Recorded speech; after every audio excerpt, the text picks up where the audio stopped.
खास मेहमान भी हमारे साथ जुड़ चुके हैं। चर्चा की शुरुआत मेहमानों के साथ करें उससे पहले तारुफ आपका करा दें। के शर्मा प्रवक्ता बीजेपी के इस वक्त हमारे साथ जुड़ चुके हैं। आनंद दुबे प्रवक्ता शिवसेना यूबीटी हमारे साथ इस वक्त जुड़ चुके हैं। असीम वकार साहब हमारे साथ हैं, प्रवक्ता एआईएमआईएम के। मनोज काका प्रवक्ता समाजवादी पार्टी के इस वक्त हमारे साथ जुड़ चुके हैं। विनोद बंसल प्रवक्ता वीएचपी के हैं और साथ ही साथ डॉक्टर अखिलेश तिवारी राजनीतिक विश्लेषक हमारे साथ इस वक्त चर्चा में जुड़ चुके हैं। क्योंकि अब अगर मैं किसी और से सवाल पूछूं, सबसे पहले सवाल बीजेपी पर ही उठने लगते हैं कि आखिरकार ये राम का मुद्दा के शर्मा जी कब तक भुनाइएगा? अब तो आखिरी पड़ाव में है, इसको शुरुआत से लेकर अभी तक लगातार भुनाने की कोशिश तो हुई ही है बीजेपी की, अब बुकलेट ला रहे हैं आप। नहीं अर्पिता जी, देखिए राम मंदिर जो है का निर्माण 140 करोड़ भारतीयों के आस्था का केंद्र है। ये कोई राजनीतिक मुद्दा नहीं है और राम के प्रति आस्था हजारों वर्षों करोड़ों वर्षों पहले भी थी, आज भी है और करोड़ों वर्षों जब तक ये ब्रह्मांड रहेगा तब तक भगवान राम की आस्था बनी रहेगी। हाँ। ये कोई ऐसा मुद्दा नहीं कि आज खत्म हो गया और आज हट गया। भगवान राम हमारे आदर्श हैं, ठीक, हमारी विरासत। अच्छा चलिए पहले मुझे ये बताइए गौरव शर्मा जी, इस बुकलेट में क्या है? इसलिए मैं आपको बुकलेट में राम से जुड़ी कितनी जानकारी है? जो मुझे जानकारी है, इस बुकलेट में ये बताया जाएगा कि बीजेपी ने क्या क्या काम किए राम मंदिर के निर्माण के लिए और विपक्ष ने, कांग्रेस पार्टी ने कैसे रोड़े अटकाए। तो अगर आप इस तरीके की बुकलेट को ला रहे हैं और आप ये कह रहे हैं कि इस मुद्दे पर हम राजनीति नहीं कर रहे हैं, तो मैं ये कैसे मान जाऊं? देखिए, मैं एक दूसरी बात कह रहा हूं कि उस बुकलेट में क्या है, मुझे तो ये जानकारी नहीं है, आपको जानकारी है, आप बता रही हैं।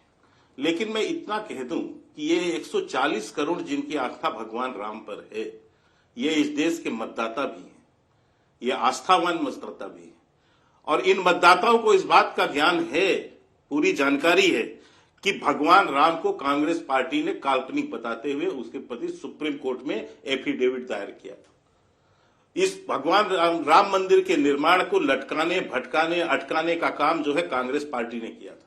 कांग्रेस पार्टी के नेता पूछा करते थे कि इतने बड़े महल में किस कमरे में भगवान राम पैदा हुए। ये समाजवादी पार्टी जो है, ये पूरे देश के मतदाताओं को पता है कि किसने राम भक्तों, निहत्थे राम भक्तों पर गोली चलवाई और सरयू की नदी को खून से जो है लाल कर दिया।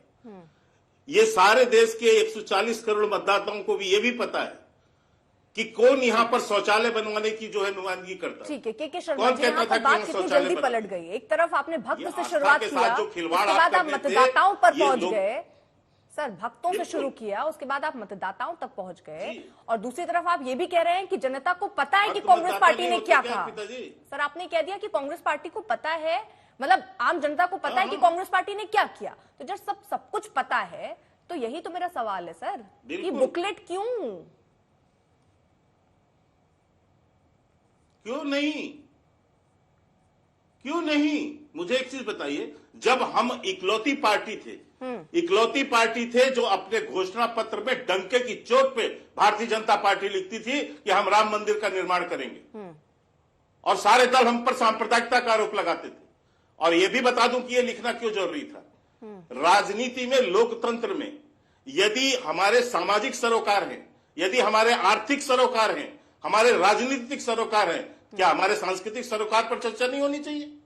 हमारे आध्यात्मिक स्वीकार पर जो है चर्चा, सरोकार पर चर्चा नहीं होनी चाहिए?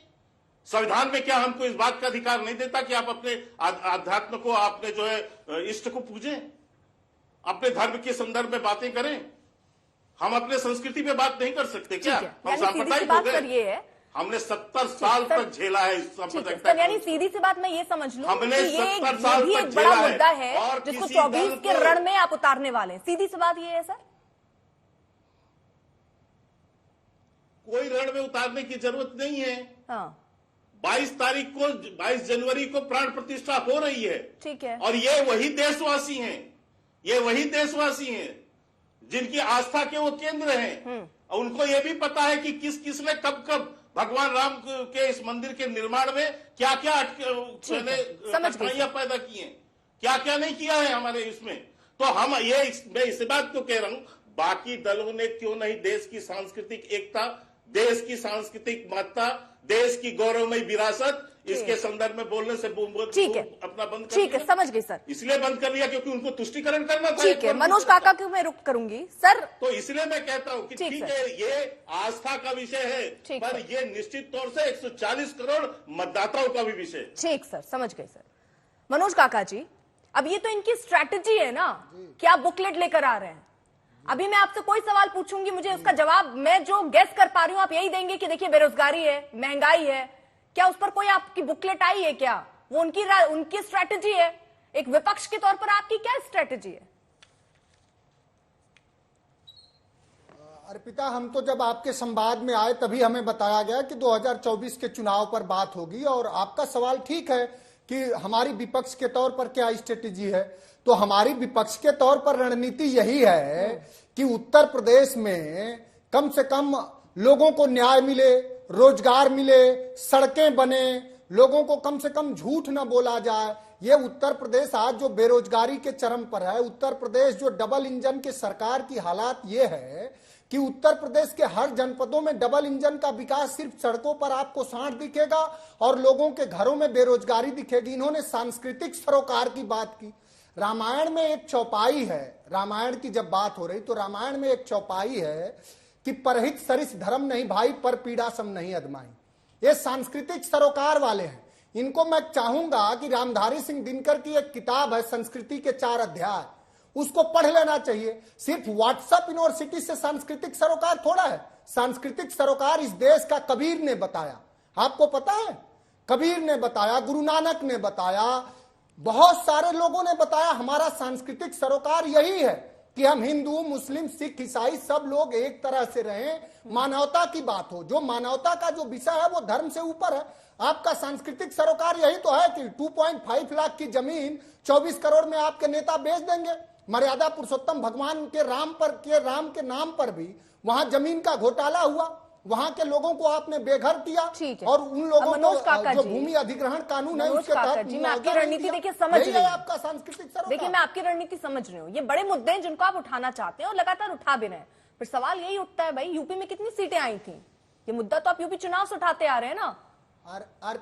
मतलब स्ट्रैटेजी में कोई परिवर्तन कीजिएगा कि नहीं कीजिएगा? सीटें चली जा रही हैं, विपक्ष की हालत खस्ती हुई जा रही है, स्ट्रैटेजी वही है। अरे सर कुछ नया सोचिए।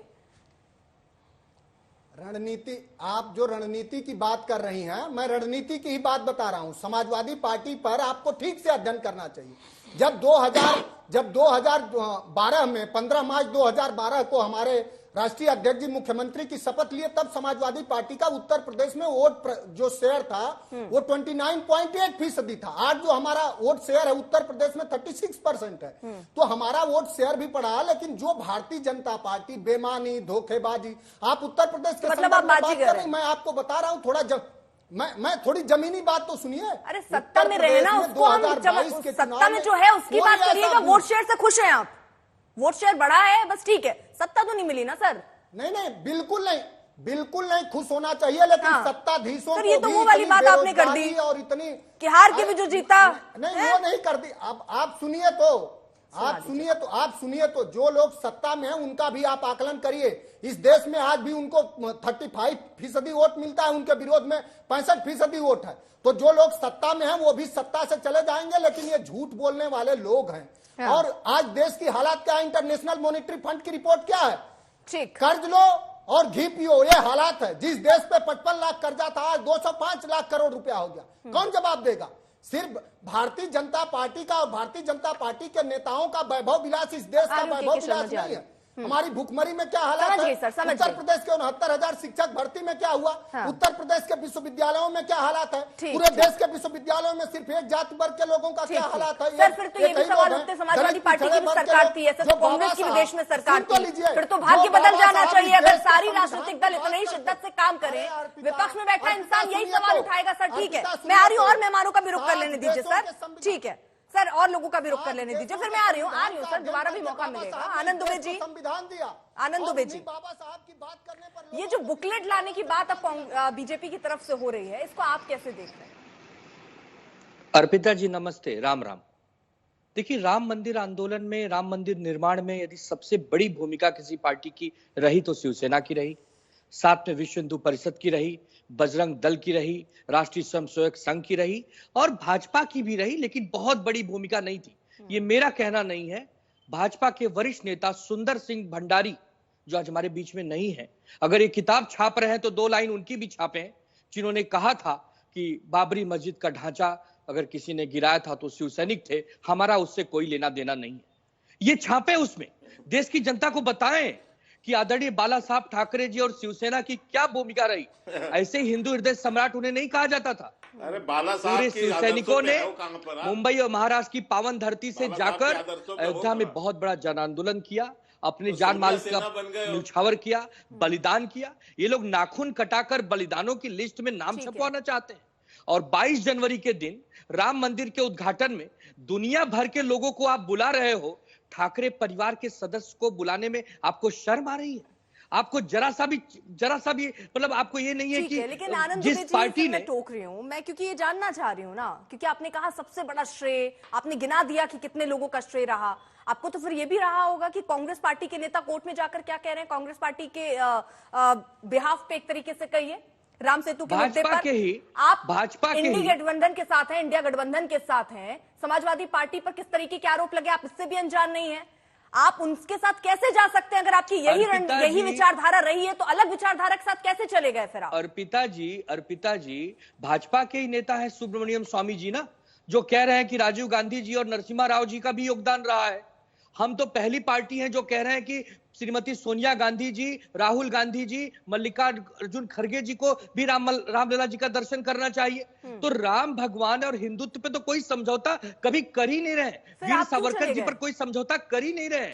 फिर आप क्यों साथ चले गए? आपने ये क्यों नहीं रखा कि ऐसे लोग जो राम के अस्तित्व को नहीं मानते, नहीं जाएगी आपकी पार्टी उनके साथ? क्यों नहीं किया आपने ऐसा? या आपने ऐसा क्यों नहीं किया कि जिन्होंने कार सेवकों पर गोली चलवा दी, आप नहीं जाएंगे उनके साथ? क्यों ये फैसला नहीं लिया आपने?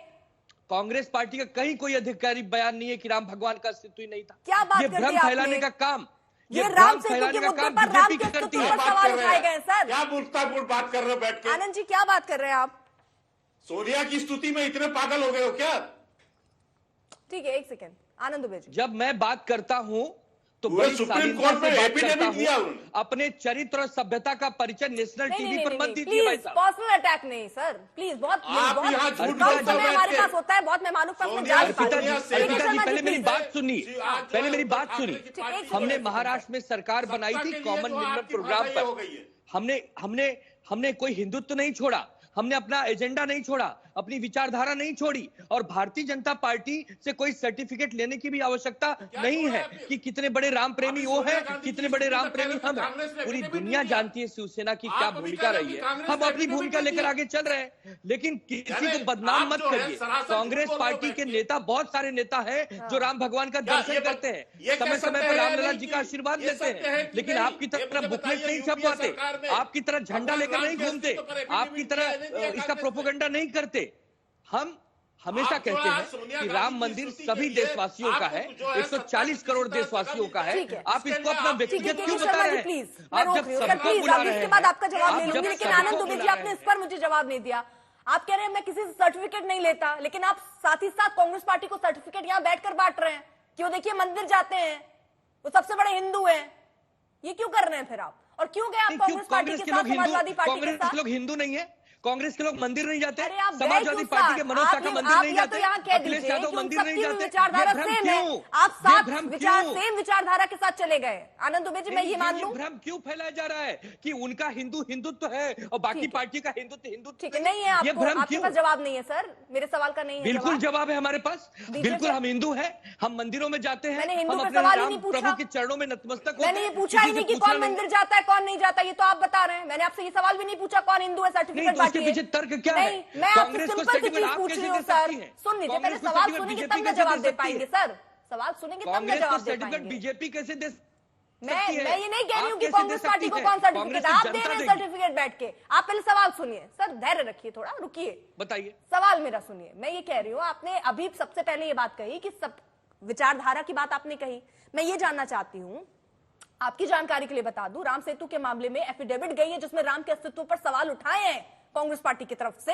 दूसरी तरफ मैं आपसे ये जानना चाह रही हूं कि जहां समाजवादी पार्टी पर आरोप लगते हैं कार सेवकों के ऊपर गोलियां चलाने के लिए, जिस पर वो भी कह रहे हैं कि अफसोस है उनको, आप उन दल के साथ चले जाते हैं, फिर यहां बैठकर आप कह रहे हैं कि सबसे बड़े राम प्रेमी हम हैं।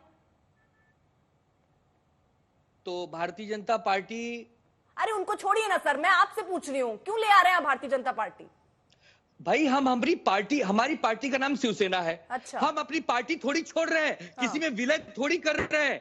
जब नहीं, उनके भारतीय साथ जनता जाना पार्टी ठीक का है। कुशासन 9 वर्षों से कहीं जमा हुआ है, ऐसे सोच उसे के साथ उखाड़ जाना फेंकने ठीक के लिए है जो राम के अस्तित्व देश को हित में नकार जाना दे, पड़ेगा। ऐसे सोच के साथ देश जाना हित में ठीक जाना है। पड़ेगा। ऐसे राम सोच के भगवान साथ के लिए जाना जाना ठीक है। पड़ेगा। राम भगवान के काम के लिए जाना पड़ेगा। अच्छा, वो क्या ऐसा काम कर रहे हैं? आपसे तो बात क्या हो रही होगी नहीं ना, कर इंडिया रहे? गठबंधन में चर्चा हुई भारतीय होगी जनता पार्टी समोसे और क्या चाय नहीं के कर रही साथ। है? राम भारतीय मंदिर को जनता लेकर पार्टी क्या क्या चर्चा नहीं हुई कर सर? रही है? बताइए क्या भारतीय काम जनता कर रहे पार्टी हैं? विपक्ष को खत्म कर रही है। भारतीय जनता पार्टी अपने कथनी के अनुसार नहीं चल रही है। अच्छा। भारतीय जनता पार्टी महंगाई बढ़ा रही है। भारतीय जनता पार्टी रोजगार नहीं दे नहीं रही है है। सर, भारतीय जवाब जनता नहीं पार्टी है। समझ गई सर, महिलाओं की ठीक। सुरक्षा नहीं दे रही है। आज ठीक है, देखा ना यानी ये कुश्ती मुद्दे हो महासंघ सकते में हैं, क्या लेकिन फिर हुआ? ये मत कहिए ना आज कि आपने देखा ना राम के कि मामले एक में हम अहंकार साथ की चले गए, हार ये मत हुई कहिए है। ना फिर। एक ये कहिए कि अहंकार अब की हार सारे हुई, विपक्ष को आपने देखा। बचाना है तो साथ आना है, ये कहिए ना फिर सर, आज आपने डंकी की देखा। चोट पे कहिए फिर। ठीक है सर, समझ गई सर। देश के हित शर्मा में जी हम 10 साथ सेकंड में आएंगे, समझ गई देश हित में सर। हमेशा अब गोल गोल कुर्बानी जलेबी बनाने से कुछ निष्कर्ष नहीं निकलेगा, बहुत हो गया सर। के शर्मा जी 10 सेकंड में, बाकी मेहमानों के पास भी मुझे जाना है। मुझे आज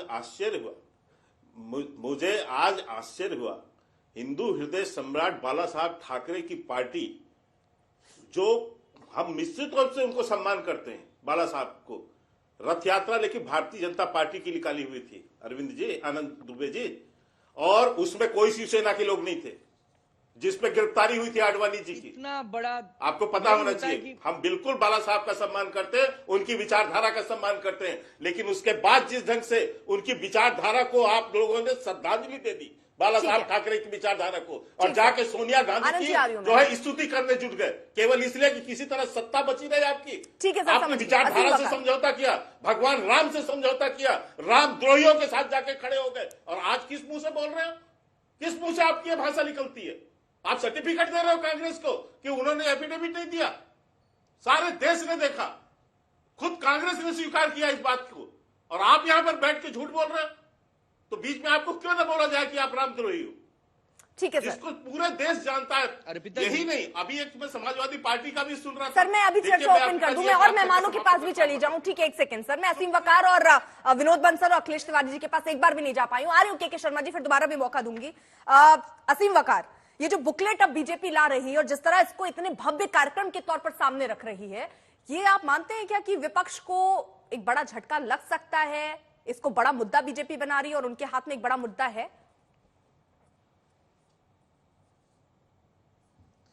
देखिए, मैं आपकी डिबेट बहुत ध्यान से सुन रहा था।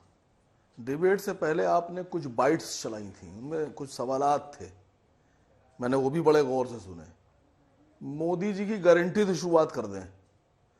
मुझे इस 9 साल 9.5 साल की सरकार में एक गारंटी बताइए जो मोदी जी ने पूरी की। पेट्रोल कितने रुपए में बिका? 2 करोड़ नौकरियां हर साल दी गई, 15 लाख रुपए सबको मिले। मेक इन इंडिया का शेयर कहां गया? बुलेट ट्रेन किस स्टेशन से किस स्टेशन के बीच चल रही है?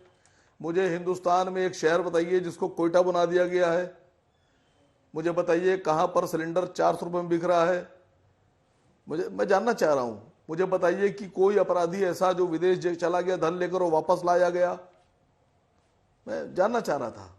ठीक, कोई गारंटी नहीं है। मोदी जी गारंटी का मतलब ये हो गया कि अगर मोदी जी ने गारंटी ले ली तो इस बात की गारंटी है कि वो काम ही नहीं होगा।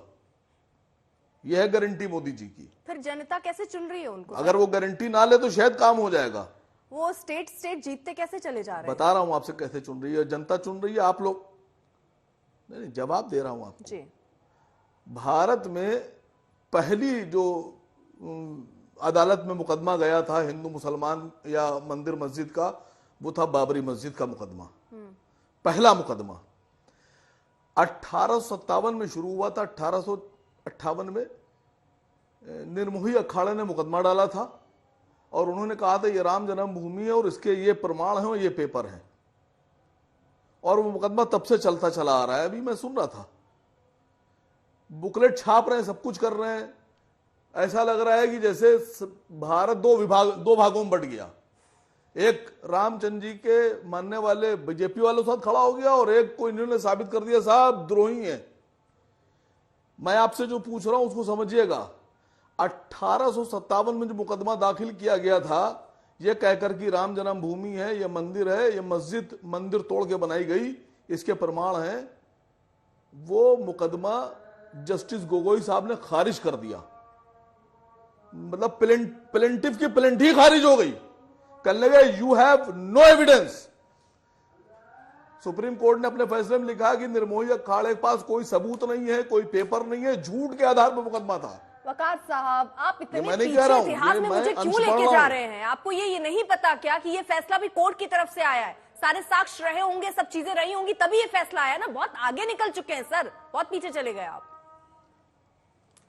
अरे बात तो अर्पिता आर्या जी, बात तो कर लेने दीजिए मुझे। अरे सर, इतना आप आगे समय चली नहीं जाएं, है ना, आप कितने चांद पे इतिहास चली में जाएं, आप पहले पिटीशन पे आप पहुंच मंगल गए, ग्रह पे यहाँ चली जाएं। फैसला आ चुका है सर, इतना सुनिए, डिले कैसे चलेगा? अरे बात तो सुनिए, आपका बफरिंग टाइम भी 30 सेकंड से बहुत ऊपर है सर। बात तो सुनिए। आप अरे भाई आप मंगल ग्रह पे चली जाएं, लेकिन जो बात है वो तो कहना पड़ेगी ना। इस बात का प्रूफ सुप्रीम कोर्ट ने कहा अपने फैसले में, इस बात का कोई प्रमाण ही नहीं दे पाए कि मंदिर तोड़ के मस्जिद बनाई गई। यही तो आप लड़ाई लड़ रहे थे कि मंदिर तोड़ के मस्जिद बनाई गई, राम जन्मभूमि है, रामलला प्रकट हो गए। न्यायालय ने कहा कि रामलला प्रकट नहीं हुए, अवैध तरीके से 22-23 दिसंबर की रात में मूर्ति रखी गई।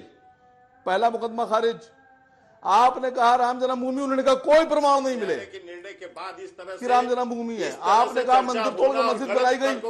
न्यायालय ने कहा कि इस बात का कोई प्रमाण नहीं मिला। आपत्तिजनक है अर्पिता जी, इस बात का कोई प्रमाण नहीं मिला कि मंदिर तोड़ के मस्जिद बनाई गई। तथ्यों के साथ में सुप्रीम कोर्ट के फैसले पर चर्चा होना,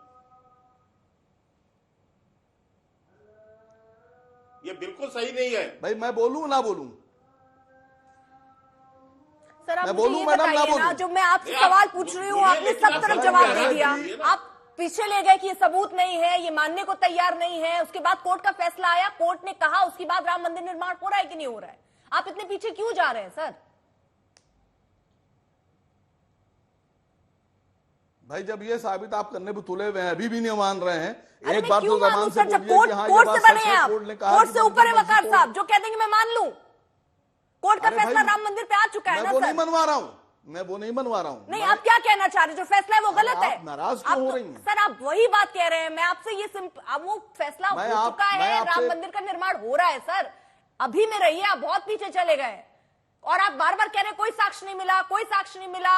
मैं तो चाह रहा हूं, कोर्ट की तरफ से फैसला आ गया ना सर, राम मंदिर का भव्य निर्माण हो रहा है। सुनिए, ये खुशी की बात है कि नहीं है? आप खुश हैं कि नहीं खुश हैं? नहीं, आपने मेरी अरे मैडम, आपने मेरी इच्छा पूछी। आप इतना हाइपर टेंशन क्यों हो गई? आप अपना सर बीपी आपकी को इच्छा बढ़ा ऐसी रही है कि हैं। बहुत पीछे चले गए मैं आप सच सर। बोलता हूं, मैं झूठ इतना नहीं बोलता। मैं ठीक है सर, लेकिन अब ये भी स्वीकार, सच को स्वीकार मैडम, लीजिए ना सर। मेरी सच को इच्छा ये स्वीकारने में है- इतनी तकलीफ क्यों होती है, मैं समझ सुनिए, नहीं पाती हूँ अरे वकार बात साहब। तो सुनिए कि सारी बातें आप ही बोल लीजिएगा, हमें बोलने नहीं दीजिएगा। सर यही दो बात आप रिपीट पे देखिए, बोल जो चुके हैं। कमजोर आदमी होता है वो चीखता बहुत है, वो बोलता नहीं, बोलने नहीं देता किसी को। सर आप पहले अपनी डिबेट वही में उठा आप के देख कमजोरी लीजिएगा दिखा रही कौन हैं। कितना चीखता है। खैर मैं मैं कह उस रहा पे नहीं हूं, जाना चाह रही हूँ। मैं आपसे बुकलेट में- सिंपल से ही पूछ रही हूँ, राम मंदिर नहीं। का मुद्दा। एक सेकंड सर, मैं फिर से सवाल दोहरा दूं, शायद आप तब जवाब दे दें। सर उतने पुराने में नहीं जाना है। आज के फैसला सुप्रीम कोर्ट का आ चुका, राम मंदिर का निर्माण हो रहा है, प्राण प्रतिष्ठा होने वाली है, ये अपडेट है आज सर। अब मैं आपको वर्तमान में ला रही हूँ, आप बहुत टाइम मशीन लेके पीछे चले गए। अब मुझे आप ये बता दीजिए कि फिलहाल जो ये मुद्दा है, ये वाकई इतना बड़ा मुद्दा है जिससे विपक्ष को झटका लग सकता है 2024 के जो चुनाव आने वाले हैं हम सामने?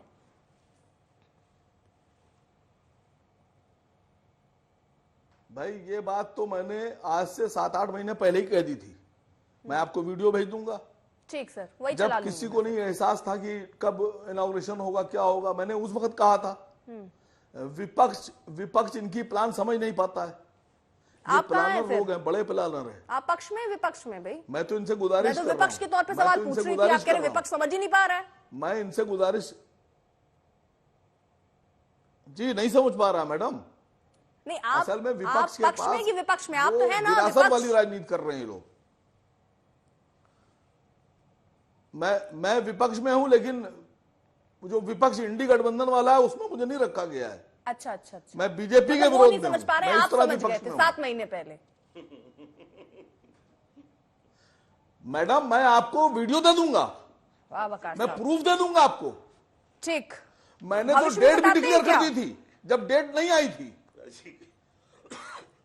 आप जो समझ लीजिए, राजनीति जो है वो संभावनाओं का खेल है। हाँ, इसमें भविष्य नहीं चलता, इसमें चलता है आपका जो आकलन होता है, वो आकलन।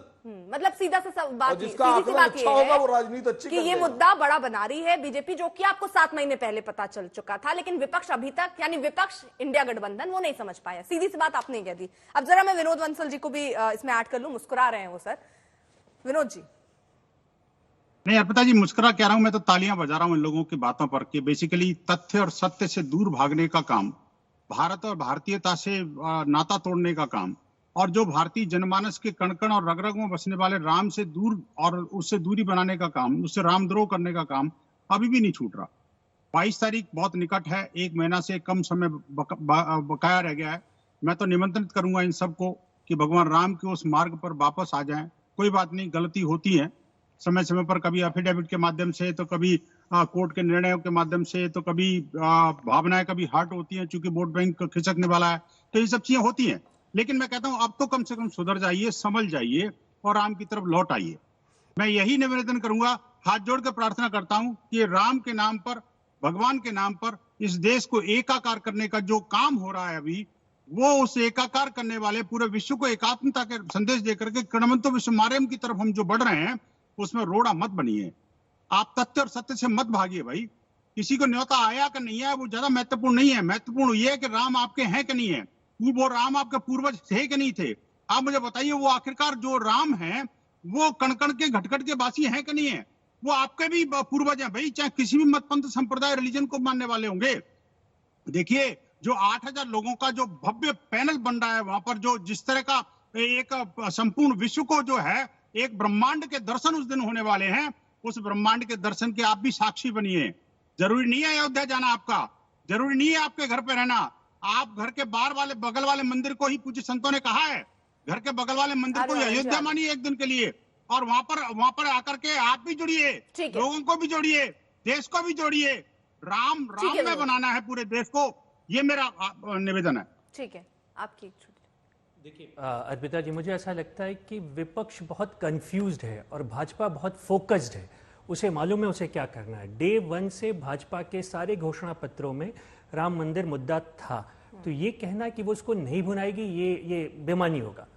और देखिएगा, जैसे जैसे इलेक्शन आगे बढ़ेगा, जैसे जैसे दिन आगे आएंगे, इस मुद्दे को भाजपा के इलेक्शन का ये हाईलाइट होगा राम मंदिर।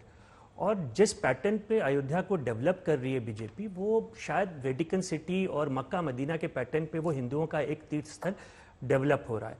और विपक्ष इतना कंफ्यूज है कि वो ये भी नहीं देख पा रहा है, जो मुझे ऐसा लगता है as a analyst, political analyst, मैं जो देख पा रहा हूँ ऐसा साफ है कि भाजपा एक बहुत बड़े बहुमत की तरफ बढ़ रही है, बहुत बड़े बहुमत। लेकिन मुझे ऐसा लगता है कि इसको राजनीतिकरण है, क्योंकि अब बुकलेट लाना, ये देखिए वो है इसमें, अगर वो कह रहे नहीं है तो गलत कह रहे हैं, वो है, ये उनका मुद्दा है। अगर वो कहें उनका मुद्दा नहीं है, ये बिल्कुल गलत है, बेमानी है। वो उनका मुद्दा है, वो उसके भुनाएंगे और उसको अच्छे से भुनाएंगे। देख लीजिएगा आने वाले इलेक्शन में ये इलेक्शन का हाईलाइट होगा। मैं ये नहीं कह रहा हूं सब कुछ मंदिर मुद्दा होगा। भाजपा के पास लाभार्थी है, भाजपा के पास ओबीसी का बहुत बड़ा वर्ग है, भाजपा के पास दलित आदिवासी है। जो ये जो कॉम्बिनेशन है, जब ये कॉम्बिनेशन आएगा उस पर जो मंदिर का तड़का लगेगा, आप सोच नहीं सकती। मुझे जो दिख रहा है कि भाजपा अब तक के सबसे बड़े बहुमत की तरफ बढ़ रही है। हो सकता है ये राजीव गांधी वाला फिगर क्रॉस कर जाए। अगर वो क्रॉस भी कर जाए तो ये आश्चर्य नहीं होना चाहिए। आप के शर्मा जी से मैं आज भी कहूंगा कि अगर ये 400 का आंकड़ा पार कर जाए तो आश्चर्य नहीं होगा, क्योंकि आप देखेंगे अभी तो कुछ भी नहीं है। 22 जनवरी का इवेंट गुजर जाने दीजिए, जैसे जैसे एक एक दिन गुजरेगा वैसे वैसे देखिएगा इलेक्शन जब चढ़ेगा इसको किस तरीके से भुनाएंगे। और केवल मंदिर मुद्दा ही नहीं है, इनके पास लाभार्थी बहुत बड़ा मुद्दा है, बहुत बड़ा वर्ग है लाभार्थी, बहुत बड़ा वर्ग है ओबीसी। आप देख रही हैं मध्य प्रदेश में उन्होंने यादव को चीफ मिनिस्टर चूज किया, क्यों? आप देखिएगा यूपी में जो थोड़ा बहुत भी कंफ्यूजन था यादवों में, वो पॉजिटिव हो जाएंगे। थे लोकसभा में वो देते थे, लेकिन उसके बाद वो थोड़ी सी भी जो नेगेटिविटी थी वो कम हो जाएगी। और साफ दिख रहा है, हम लोग तो लोगों से मिलते रहते हैं, बात करते रहते हैं, और उससे साफ जो मुझे नजर आ रहा है कि भाजपा बहुत बड़े बहुमत की तरफ बढ़ रही है। ये जितनी राजनीतिक पार्टियां हैं बहुत कंफ्यूज हैं और कुछ भी फोकस नहीं है। ये ना तो ये, मुझे लगता है ये देखना नहीं चाहते जमीन पे क्या चल रहा है। जिस दिन ये देखना चाहेंगे इनको समझ में आ जाएगा। ठीक, आनंद दुबे जी, आर्यू विनोद जी, आर्यू। बंसल साहब को बधाई देता हूं, उन्होंने बहुत गंभीर और बड़ी बात कही कि राम भगवान के नाम पर सबको एक हो जाना चाहिए। बिल्कुल यही तो हम चाहते हैं। आप 22 जनवरी को आयोजन कर रहे हैं, आप सरकार में बैठे, आप दीजिए न्योता विपक्ष के सभी नेताओं को, हम सब आएंगे, दिल खोलकर सब स्वागत करेंगे, सब राम भगवान का गुणगान करेंगे। लेकिन आप नहीं चाहते, आप चाहते हैं कि किताब केवल आपके पास रहे, केवल किताब केवल आपकी गाथा गाए, बाकी सबको रामद्रोही साबित कर देंगे। यही हम नहीं चाहते। इसीलिए हम कह रहे हैं के शर्मा जी बैठे हैं, वो डिसाइड करें, वो अपने नेताओं से कहें कि आनंद जी, आप राजनीति में हैं तो आपकी स्वयं बात खड़गे हो जी के सकती पास है, जाएं, लेकिन हमारा खड़गे हम साहब राजनीति आप में नहीं, विपक्ष के हमारा नेता कर्म वो हैं, राम में होगा। आइए चौधरी साहब हमारा अधीर रंजन कर्म जी, राम में आइए राहुल गांधी जी, आइए उद्धव ठाकरे जी, आइए अखिलेश यादव ठीक जी। है। उसके बाद यदि हम न जाए तो ठीक है आप सर, कहिए, देखिए आप कहिए विनोद जी, कि लोग दर्द आते ये हैं। है कि उस समय वो साथ थे जब ये बहुत बड़ा मुद्दा था और बहुत आगे तक भी गए। अब राह अलग चुन ली है, लेकिन वही बात है कि अब उनको लग रहा है कि हमें क्यों नहीं बुलाया जा रहा है। श्रेय लेने की होड़ तो सब में ही होती है विनोद जी। अर्पिता जी, दो बातें बड़ी महत्व की हैं। देखिए, बात यह है कि जो मैंने कहा कि 8,000 लोगों को, 7-8 हजार लोगों का वहां पर जो है प्रत्यक्ष रहने का तय किया है पूज्य संतों ने, और उसमें से जो कॉम्बिनेशन है उसको समझना बहुत जरूरी है कि आखिरकार कौन लोग हैं जो बुलाए जा रहे हैं ट्रस्ट के द्वारा। इसमें विशेंदु प्रसाद और भाजपा या कोई और की बात करो तो मुझे लगता है बेईमानी होगा। और आप देखिए कि संघ परिवार के तो संघ के मात्र 25 लोग हैं और विशेंदु प्रसाद के मात्र 100 लोग हैं। जबकि आप देखिए विशेंदु प्रसाद की केंद्रीय प्रबंध समिति प्रणाशी मंडल की बैठक जो होते हैं ना, उसमें 350 सदस्य हैं, आपको पता है, उसमें से लेकिन सिर्फ 100 लोग बुलाए गए हैं। और पूरे संघ परिवार से जो 40 संगठन है, उन 40 संगठनों में से एक प्रतिनिधि है। बड़े भाई, आप समझिए इस बात को। ये कार्यक्रम की व्यापकता राम में बनाना है। और देखिए, जहां तक विपक्ष की बात है, तो ये जो ट्रस्ट ने तय किया है, जितने भी राष्ट्रीय दल हैं, उन राष्ट्रीय दलों के अध्यक्षों को बुलाएंगे हम सदन के विपक्ष के नेताओं को बुलाएंगे हम, और वो सबको काट जा रहा है। लेकिन अगर उस पोर्टफोलियो में, उस कैटेगरी में अगर आप फॉल करते हैं तो निश्चित रूप से आएंगे। अब रही बात देखिए बाला साहब ठाकरे की, तो बाला साहब ठाकरे जी का जो हिंदुत्व था उसको संपूर्ण भारत नमन करता है, निश्चित रूप से नमन करता है। लेकिन अब आप राजनीति करो, कभी वो अपने हनुमान चालीसा पर प्रतिबंध लगा दोगे, उस पर आंसू लगा दोगे, तो वो अलग बात है। लेकिन आपके राजनीति के लिए ठीक हो सकता है। लेकिन मैं कहना चाहता हूं, देखिए, वो आपका निमंत्रण गया या नहीं गया, राम तो आपके भी है भाई। 22 के बाद चले जाइए, कौन सा करना है। मैं भी 22 के बाद जाऊंगा। देखिए, मैं 22 से पहले जा रहा हूं या 22 के बाद जाऊंगा। 22 तारीख के दिन मुझे भी न्योता नहीं आया भाई। कैसी बात कर रहे हो आनंद जी? अर्पिता जी, मैं एक बात कहना चाहता हूं, लेकिन हम न्योता क्यों करें? राम हमारे तो हृदय में है। हम तो सुबह शाम मुझे ये भरोसा नहीं हो रहा है कि अभी न्योते पर लड़ाइयां चल रही हैं कि हमें न्योता क्यों नहीं दिया गया। आनंद, न्योते पर लड़ाई नहीं लड़नी चाहिए, मन में आने नहीं चाहिए। अगर कोई राम भक्त है तो उसके न्योते का इंतजार क्यों करना चाहिए उसको? अर्पिता जी, 2020 में उद्धव ठाकरे वो न्योता ले, पार्टिसिपेट करे ना करे, उन्होंने 1 करोड़ रुपए का चंदा, ऑफिशियली चंदा, ऑन द रिकॉर्ड बात कर रहा हूं, उन्होंने राम मंदिर के निर्माण के लिए दिया। फिर 2022 में हम वहां गए, किया जाता है क्या? मुझे बताइए, कोई दान का गुणगान करता है क्या? 15 जून को फिर गए हम फिर जाएंगे। लेकिन 22 तारीख वाले दिन यदि हमें आप नहीं बुलाएंगे तो आप कहीं ना कहीं हमारे योगदान का अपमान कर रहे हैं। आपको कोई अधिकार नहीं है, क्योंकि ठीक है के शर्मा जी, सीधे से देखिए, अब किस तरह का आपने एक माहौल बना दिया है कि राम मंदिर में जब ये भव्य कार्यक्रम हो रहा है तो उसके न्योते को लेकर यहाँ पर एक जंग से छिड़ती दिख रही है कि हमें न्योता नहीं मिला, हमें न्योता नहीं मिला। नहीं, अर्पिता जी, मुझे आश्चर्य है, मंदिर में जाने के लिए न्योते की इनको जरूरत है क्या? ये तो गजब के भगत है भगवान राम के कि इनको न्योता मिलेगा तो ये मंदिर जाएंगे, नहीं तो नहीं जाएंगे। अरे भाई, मंदिर सबके लिए खुला हुआ है, आप भी जाइए, प्रायश्चित कर लीजिए जाकर कि हमसे गलती हुई है रामलला जी, हम दूसरी तरफ चले गए आपके उस विरोधी की तरफ, जाके पश्चाताप कीजिए, ले जाइए सबको कि भाई हमने गलत एफिडेविट दायर कर दिया था, गलती हो गई, हमें सद्बुद्धि दे दीजिए। आपको जाके प्रायश्चित करना चाहिए आनंद जी, बिल्कुल। लेकिन मैं अभी एक और बात कहता हूं जो बार बार बताई जा रही है। अर्पिता जी, 4 बहुमत की सरकारें हमारी गिरा दी गई उस समय, 4 बहुमत की सरकारें, हिमाचल, गुजरात, मध्य प्रदेश और राजस्थान। हमने जो है रथ यात्रा के माध्यम से पूरे देश में जन जागरण किया। हमारे कितने कार्यकर्ता की जो है वहां पर जो है बलिदान हुए हैं उस जगह पर। तो क्या हम अपने इतिहास की बात न करें? और आज भी मैं जो बात आपसे कह रहा हूं कि मैं आपके चैनल में पहली बार बोल रहा हूं और बहुत यानी उससे बोल रहा हूं दावे से कि सुप्रीम कोर्ट के फैसले आने के बाद भी यदि आज कांग्रेस की सरकार होती तो यह मंदिर कभी नहीं बनता। जब तक कांग्रेस की सरकार होती और एक घमंडिया गठबंधन के लोग होते, ये मंदिर कभी नहीं बनने देते। आज भी आप देखिए, ये यही बहाना बनाते कि सद्भाव बिगड़ेगा, ये बिगड़ेगा, और मंदिर का निर्माण नहीं होता जब तक कि भारतीय जनता पार्टी नहीं आती सरकार पे। वो तो भगवान की कृपा है कि प्रधानमंत्री नरेंद्र मोदी जी है और भारतीय जनता पार्टी की नेतृत्व की यहाँ पर सरकार है। ठीक है। नहीं तो आप देखिए, अर्पिता जी, मुहूर्त के दिन जिस आनंद जी दिन आ रही हूं सुप्रीम कोर्ट का फैसला आ गया, शिलान्यास का मुहूर्त हो रहा था, और ये कांग्रेसी जो है उस मुहूर्त पर जो बड़े बड़े ज्योतिषाचार्यों द्वारा निकाला गया, उसको भी जो है अपमानित करने की बात कर रहे थे। कह रहे थे ये गलत मुहूर्त में कर रहे हैं, ये कर रहे हैं। अभी भी समाजवादी पार्टी के यहाँ पर जो व्यक्ति बैठे हैं झूठा आरोप लगा रहे हैं कि उसके वहां पर चंदे पर, इस पे हमने 10 बार चुनौती दी है इनको कि यदि कुछ भी गलत है तो चले जाइए कोर्ट पर। कोर्ट नहीं जाएंगे।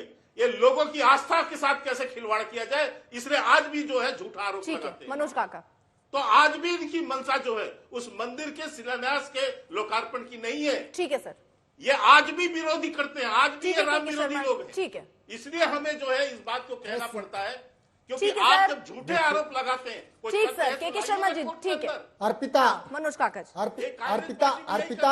अर्पिता के शर्मा का पूरा, के शर्मा जी का पूरा जो जीवन है वो स्तुति गान का है। ये आप सोचिए किस तरह अटैक मत करिए ना के मनोज काका व्यवहारिक जी। बात, अभी वो यही बात आपको कह देंगे पलट के तो बुरा लग जाएगा। मत कीजिए ना सर, पर्सनल अटैक क्यों, मुद्दों पर बात कीजिए ना, या बोल दीजिए मुद्दे नहीं है। अरे मैं मुद्दे की ही बात, हाँ तो ये मत कहिए ना, स्तुति की बात क्यों जोड़ रहे हैं आप सर, पर्सनल अटैक में प्लीज। इस देश में कौन ऐसी सरकार है जो माननीय उच्चतम न्यायालय के निर्णयों का आदर नहीं करेगी? और इस देश में किसने विरोध करा? किसी संप्रदाय ने नहीं करा, किसी जात ने नहीं करा, किसी मजहब ने नहीं करा। सभी लोगों ने पहले भी कहा कि जो इस देश के माननीय उच्चतम न्यायालय का निर्णय आएगा उस निर्णय को स्वीकार करा जाएगा, और सौभाग्य से जो निर्णय आया उसको इस देश के सभी जात मजहब के लोगों ने स्वीकार करा।